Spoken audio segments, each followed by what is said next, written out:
지난주에는 우리가 심판에 대한 에서 이제 말씀을 이제 나누는 시간을 그렇게 가졌었다면 이번 주 말씀은 의로움과 죄에 대해서 말씀을 하고 계십니다. 자, 그래서 이번 주 주제를 이렇게 잡았는데요. 의인과 죄인의 차이를 알자라는 것을 이제 주제로 각절 말씀 나누는 시간 가지도록 하겠습니다. 먼저 1절 말씀 함께 읽도록 하겠습니다.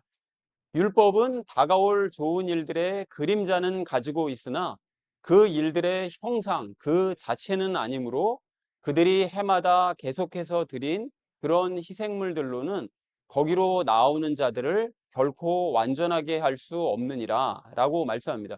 다가올 좋은 일들은 여러분 한번 들어본 기억이 있으실 텐데 지난 9장에서요. 9장 11절에서 인간이 하나님의 성막이 되는 일들, 그래서 앞으로 이제 다가올 좋은 일들이 되는 것이죠.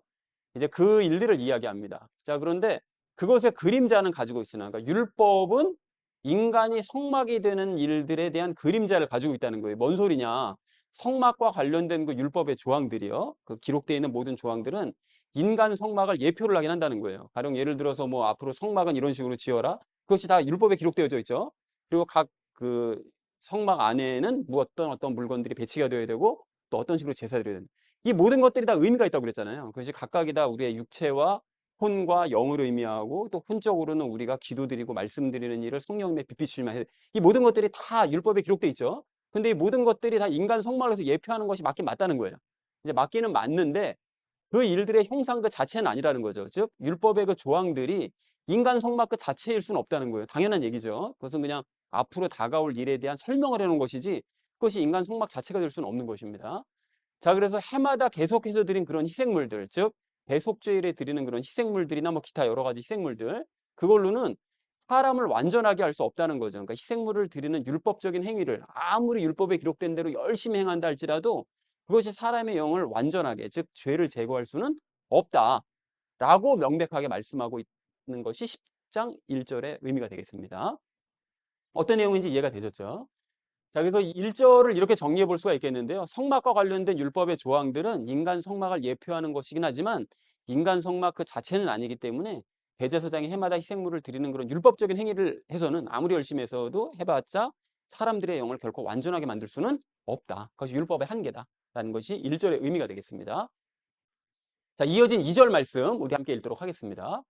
그랬더라면 경배하는 자들이 한 번에 깨끗하게 되어 더 이상 죄들을 의식하지 아니하였을 터이므로 그것들을 드리는 일을 그치지 아니하였겠느냐라고 말씀합니다. 그랬더라면이라는 것은 만약에 율법적인 행위로 인간의 영은 완벽해질 수 없지만 만약에 영이 완전해질 수만 있다면 그랬다면 어떻게 된다고요? 경배하는 자들, 그러니까 제사를 드리는 사람들이 다 깨끗하게 됐을 거라는 거예요. 율법으로도 깨끗하게 됐다면 그 영들이 하나님께 제사를 드리는 사람의 영이 그 한 번 제사로 그냥 깨끗하게 다 되었을 거다. 자, 그런데 만약에 그렇게 됐다면 더 이상 죄들을 의식하지 않겠죠. 영이 죄와 분리가 돼서 깨끗해졌다면 뭐 죄가 없어졌으니까요. 그러니까 더 이상 죄를 뭐 내가 하나님을 뭐 불신하거나 이런 일도 하지 않았겠죠. 자, 그리고 그렇게 하나님을 불신하거나 이렇게 의식하는 일을 하지 않았더라면 더 이상 희생물을 드리는 것도 의미가 없으니까 더 이상 희생물도 드리지 않았을 것이다. 라고 논리적으로 얘기를 하고 있습니다.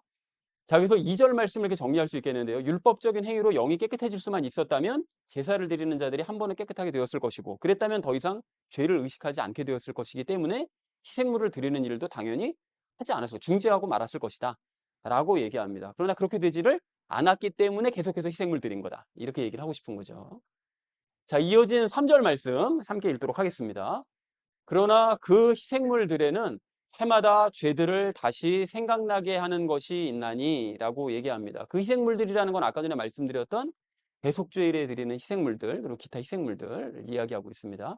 죄들을 다시 생각나게 한다는 거예요. 그러니까 대속죄일에 드리는 그런 희생물들을 아무리 드려봤자 나를 작정하고 드리는 거잖아요. 대속죄일에 드리는 거. 모든 죄를 다 사하는 제물.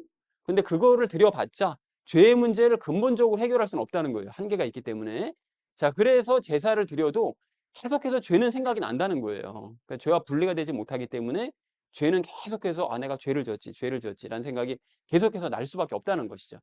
자, 그래서 3절 말씀을 이렇게 정리할 수 있겠는데요. 대속죄일의 희생물들은 해마다 드리긴 하지만 죄들을 계속해서 다시 생각나게 만든다. 왜냐하면 죄를 근본적으로 분리시키지 못하기 때문에 죄의식을 계속 갖게 만든다. 라는 것이 3절의 의미가 되겠습니다. 자, 마지막 4절 말씀 우리 함께 읽도록 하겠습니다. 황소와 염소의 피가 죄들을 제거하는 것은 불가능하니라 라고 이제 못을 박죠. 여기서. 자, 그래서 동물의 피는 아무리 많이 들여봐야 영과 연합한 죄를 제거할 수는 없다는 거예요. 그러면 유일하게 제거할 수 있는 것은 지난주에 말씀드렸던 것처럼 어떤 피만이? 예수님의 피만이 우리의 영과 연합한 죄를 제거할 수 있는 것이지 동물의 피 가지고는 제거할 수 없다는 거죠. 그래서 이 말을 다시 좀 정리해 보자면 동물의 피를 드리는 그 율법적인 행위 가지고서는 절대로 죄들을 제거하는 것이 애초에 불가능하다라는 것이 4절의 의미가 되겠습니다. 그래서 4절을 이렇게 정리할 수 있겠는데요. 황소와 염소의 피로 죄들을 제거하는 것은 불가능하다라는 것이 4절의 의미가 되겠습니다. 자, 그래서 이제 오늘 본문 말씀을 이렇게 정리를 해볼 수가 있겠는데요.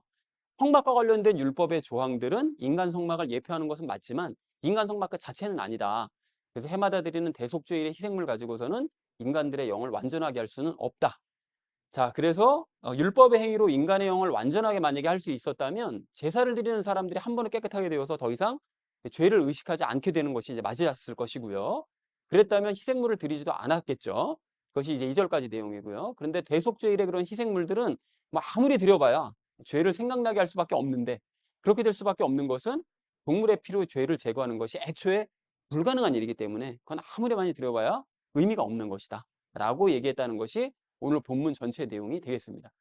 자, 그래서 우리가 이제 적용 시간에 의인과 죄인의 차이점에 대해서 오늘 비교를 해보면서 그 이야기를 좀 나누도록 하려고 하는데요. 세 가지 내용을 나눌 건데요. 첫 번째는 그 죄의식의 차이가 있다. 그 의인과 죄인은. 두 번째는 행함에 있어서 차이가 있다. 근본적인 행함에 있어서. 그리고 마지막 세 번째는 영적인 지식을 아는 부분에 있어서 차이가 있다. 이 세 가지를 이제 주제로 각절 말씀 나누도록 하겠습니다. 그래서 오늘의 결론이요. 의인과 죄인의 차이를 알자라는 것을 주제로 나머지 말씀은 삶에 적용하면서 함께 말씀 나누는 시간 가지도록 하겠습니다.